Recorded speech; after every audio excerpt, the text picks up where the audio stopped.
നിയമസഭാ തെരഞ്ഞെടുപ്പിനൊരുങ്ങുന്നതിന് മുൻപ് തന്നെ കോൺഗ്രസിനുള്ളിൽ പടകൂടൽ തുടങ്ങിയിരുന്നു.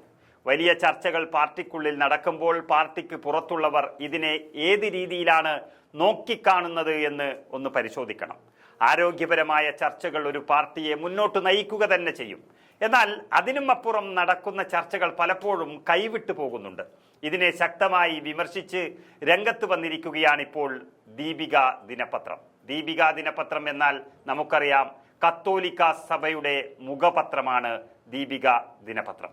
പൊതുവെ കോൺഗ്രസിനോട് ചേർന്ന് നിന്നിട്ടുള്ള പാരമ്പര്യം ദീപിക പത്രത്തിനേറെയുണ്ട്. ആ പത്രം തന്നെ ഇപ്പോൾ കോൺഗ്രസിനെ അതിശക്തമായ ഭാഷയിൽ വിമർശിക്കുമ്പോൾ കോൺഗ്രസ് പാർട്ടി ആ വിമർശനം ഉൾക്കൊള്ളണമെന്നാണ് രാഷ്ട്രീയ നിരീക്ഷകർ പറയുന്നത്. നല്ല അർത്ഥത്തിൽ തന്നെ കണ്ടാൽ കോൺഗ്രസിന് അത് വലിയ ഉപകാരമായിരിക്കും. കാരണം ദീപിക ചൂണ്ടിക്കാണിക്കുന്ന തെറ്റുകുറ്റങ്ങൾ തിരുത്തിയാൽ കോൺഗ്രസിന് കൊള്ളാം എന്ന് മാത്രം പറയാം. എന്തായാലും കോൺഗ്രസിനെ കുറിച്ച് ദീപിക എഴുതിയ ലേഖനത്തിലെ വിശദാംശങ്ങൾ ഒന്ന് വേഗത്തിൽ നമുക്ക് പരിശോധിക്കാം. അതായത്, അധ്യക്ഷന്റെ മതമല്ല മതേതരത്വമാണ് മുഖ്യം എന്ന തലക്കെട്ടോടെ എഴുതിയ എഡിറ്റോറിയലാണ് വിമർശനം നടത്തിയിരിക്കുന്നത്. പാർട്ടിയിലെ അന്തഛിദ്രങ്ങളും അധികാര കൊതിയും അത് പരിഹരിക്കാൻ പ്രാപ്തിയുള്ള ഒരാളെ അധ്യക്ഷനാക്കിയാൽ കോൺഗ്രസിന് കൊള്ളാമെന്ന് കത്തോലിക്ക സഭ മുന്നറിയിപ്പ് നൽകുകയാണ്. KPCC അധ്യക്ഷ പദവിയിലേക്ക് പരിഗണിക്കേണ്ട പേരുകൾ കത്തോലിക്ക സഭ നിർദ്ദേശിച്ചുവെന്ന റിപ്പോർട്ടിനിടെയാണ് ദീപികയിലെ ഈ വിമർശനം വന്നത്. ദീപികയുടെ വിമർശനം എന്നാൽ അത് കത്തോലിക്ക സഭയുടെ വിമർശനമാണ്. നിങ്ങളുടെ പാർട്ടിയിലെ അന്തഛിദ്രങ്ങളും തീരാ വ്യാധിയായ അധികാര കൊതിയും പരിഹരിക്കാൻ പ്രാപ്തിയുള്ള ആരെയെങ്കിലും പ്രസിഡന്റാക്കിയാൽ നിങ്ങൾക്ക് കൊള്ളാം എന്നാണ് ദീപിക പറഞ്ഞിരിക്കുന്നത്. ഇതിനപ്പുറം കോൺഗ്രസിന് കേൾക്കാൻ വല്ലതും ബാക്കിയുണ്ടോ? ഒരു മതത്തിന് വേണ്ടിയുമല്ലാതെ ജാതിമത ഭേദമന്യേ എല്ലാവർക്കും വേണ്ടി നിലകൊള്ളുന്നതാണ് ഉത്തമം.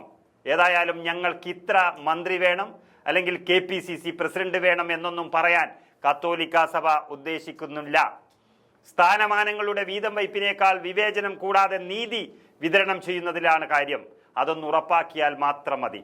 അധ്യക്ഷന്റെ മതമല്ല പാർട്ടിയുടെ മതേതരത്വമാണ് പ്രധാനമെന്നും പറയുന്ന ദീപിക, മുഖ്യമന്ത്രിയുടെ പാർട്ടി മേധാവിത്വമല്ല ഭരണഘടനാ വിധേയത്വമാണ് പ്രധാനമെന്ന് കോൺഗ്രസിനെ ഓർമ്മിപ്പിക്കുകയും ചെയ്യുകയാണ്. മുഖ്യമന്ത്രി, KPCC പ്രസിഡന്റ് സ്ഥാനങ്ങൾ മാത്രമല്ല, ചെറിയ സ്ഥാനമാനങ്ങൾക്കും സ്റ്റേജിലൊരു ഇരിപ്പിടത്തിനു പോലും കോൺഗ്രസിലുണ്ടാകുന്ന തിക്കിത്തിരക്ക് എക്കാലവും പാർട്ടിയുടെ വില കെടുത്തിയിട്ടുള്ളതാണ്. അതിൽ പാർട്ടിക്ക് ഏറ്റവും ക്ഷീണമുണ്ടാക്കുന്നത് മുതിർന്ന നേതാക്കളാണെന്നും കൗതുകകരമാണ്.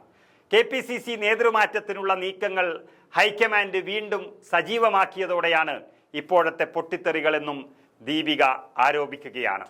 തിരഞ്ഞെടുപ്പ് പരാജയങ്ങളുടെ കാരണം സംഘടന ദൗർബല്യമാണെങ്കിൽ ശത്രു പുറത്തല്ല അകത്ത് തന്നെയാണ് എന്ന യാഥാർത്ഥ്യം മനസ്സിലാക്കണം. അടുത്ത നിയമസഭാ തെരഞ്ഞെടുപ്പിൽ കോൺഗ്രസ് അധികാരത്തിലെത്തുമെന്ന് കരുതുന്ന പാർട്ടി അണികളെ പാർട്ടി നേതാക്കൾ തന്നെ പരാജയപ്പെടുത്തരുത്, വഞ്ചിക്കരുത്.